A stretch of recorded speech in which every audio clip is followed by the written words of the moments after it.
Hi everyone. Today's topic is unit vectors and direction angle. Hopefully you watch Mr. Karadimos' video on unit vectors. I'm going to go over the concepts of direction angle and then do the example on the back side of the guided notes. So we're going to use the diagram here. We have vector v. The component form of vector v is a comma b. Okay, so if the vector is in component form, it's going to start at an initial point of 0, 0, and it would end at the coordinates a comma b. So I'm just going to drop an altitude here, and we're going to turn this into a right triangle. And we're trying to find the angle of this vector. It's just like the angles we talked about from the unit circle, or when you were graphing angles in standard position.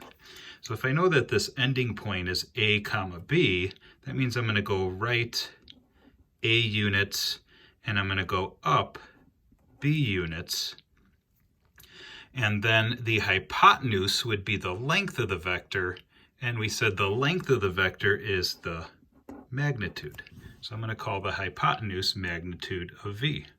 So we're actually going to start with cosine here. Cosine of an angle is adjacent over hypotenuse. Okay, so our adjacent side from theta is a. And then my hypotenuse is the magnitude of the vector. So right now I have cosine of theta equals a over magnitude, and we want to solve for a, so we are going to multiply both sides by the magnitude.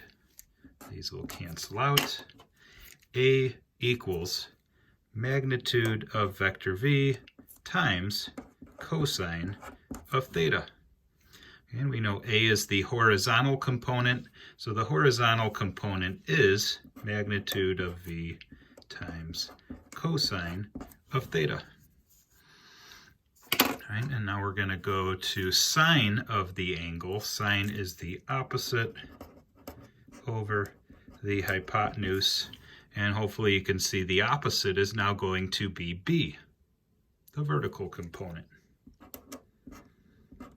Hypotenuse is still magnitude. We're going to get b alone by multiplying both sides by the magnitude.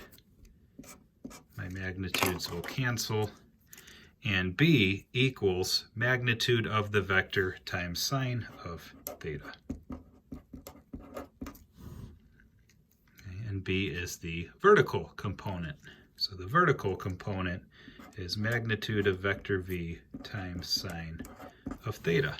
Now you can see where these unit vectors are going to be useful. If I can get a vector that's only a length of 1 unit, then this part of our horizontal and vertical component will just become 1.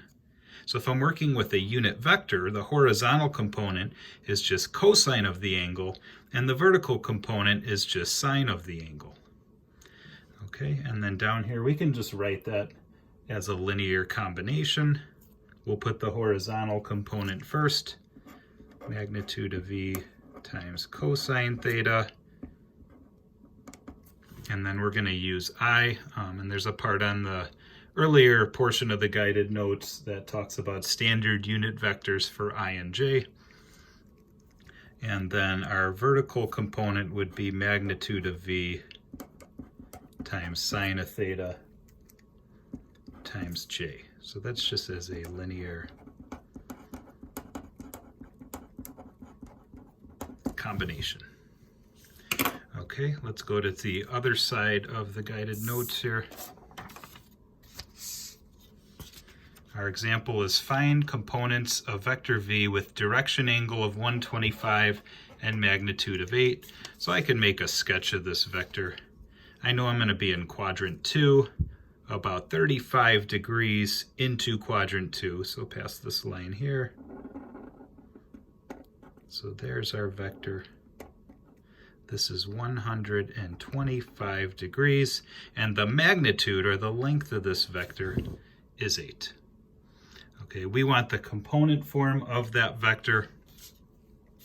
So remember I said vector v is going to be magnitude of the vector times cosine of theta. That will get us the horizontal component, and then magnitude of the vector times sine of theta will get us the vertical component. Okay, and we know both of those. So our magnitude is 8 times cosine of our angle 125. And then 8 times sine of 125 is the vertical component. And then you would just calculate that on your calculator. Make sure that you're in degree mode when you do this, and you will get answers